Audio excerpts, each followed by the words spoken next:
Good morning, children. Welcome back to English Online class of Sri Gokulam Public School, Guruvayur. How are you all doing, children? I hope you all are doing great. Yes? Okay, children, let's begin our today's session. Today, let's discuss Lesson 12, clauses from our grammar text. We have already studied what are clauses as part of our topic Lesson 8, tenses. So, it would be a revision for you. Okay, children? So let's begin our session. So what is a clause? A clause is a group of words that has a subject and also a verb. So it can also be a sentence which gives us complete meaning. For example, if I say submitted the project. Is it a clause, children? No, it's not a clause. Why? Because there's no subject. I haven't mentioned about whom I am referring here, isn't it? No, I haven't mentioned any person or anything. So there is no subject for that particular group of words. So it cannot be called a clause. It becomes just a phrase. Phrase means a group of words that does not make complete sense, which is incomplete, okay?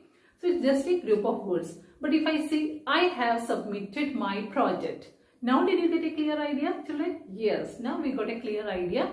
So a sentence or a group of words that has a subject and a verb makes a clause, okay? So here which is a subject? Here the subject is I, and which is a verb? Have submitted. The words have submitted becomes the verb form, isn't it? So it is a clause. It's a group of words that has a subject and a verb. I hope you understood the difference between phrase and clause, isn't it? Now clause can be divided into two. Which are the two types of clauses? It is a main clause and the subordinate clause. For example, if I say Nisha was fast asleep, is that sentence complete or is that group of words complete, children? Yes, it's complete and it can be called a clause. Why? Because it has a subject and it also has a verb. So which is the subject? Nisha. Nisha is the subject. And which is a verb? Was. So it can be called a clause. It's a complete sentence, isn't it? Yes, it gives us a complete meaning. So that particular sentence or that particular group of words can be called main clause. So what do you mean by main clause? Main clause is that clause which can stand alone. It doesn't depend on others. Okay, it gives us a complete meaning. It has a subject and it also has a verb. So main clause can also be called as independent clause which can stand alone. And look at the next sentence. Nisha was fast asleep as she had worked the whole day. So here the sentence consists of more than one clause. It has two clauses. So which are the two clauses, children? Nisha was fast asleep. That is one clause. As she had worked the whole day. That is another part of the sentence, or that is the second clause, another clause, okay?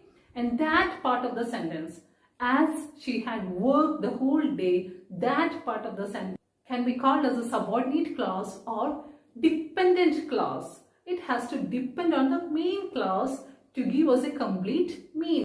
Otherwise, it doesn't make any sense. It doesn't have a subject or verb. So, it doesn't make any sense. So, that particular part of the sentence, that particular group of words is called subordinate clause or dependent clause. We, children, can be referred to as the subordinate clause or the dependent clause. Why, children? Because we have to depend on our parents, isn't it? We have to depend on our parents for our basic needs, for our food, shelter, clothing. We have to depend upon our parents. But our parents can be referred to as the main clause or independent clause because they can stand alone. They don't have to depend on us, isn't it? Yes, they can stand alone. They can make their own decisions, isn't it? So they can be referred to as a main clause or independent clause. They are matured enough and they can take care of us. They are main clause or independent clause. So I hope you understood the difference between subordinate and main clause. Isn't it, children? Okay. So children, let's see some more examples for a better understanding. Okay. For example, when we were having supper, the lights went out. So which part of the sentence can stand alone, children? It is the lights went out. The lights went out can stand alone. It doesn't need to depend on other words because we got a complete meaning. The lights went out. But if we say when we were having supper, so we understood that that sentence or that group of words is not complete. There is something more to be added to it to make it complete, isn't it? So that is called dependent clause. When we were having supper is called the dependent clause. The lights went out is the main clause. Okay. So it doesn't have to depend. It is independent clause or it is main clause. Whereas dependent or subordinate clause have to depend on the main clause to give us a complete meaning. Let's see another example. She left for Hyderabad when her work was over. So she left for Hyderabad. That is a complete part of the sentence, isn't it? She left for Hyderabad. We got the complete meaning. She left or she went to Hyderabad.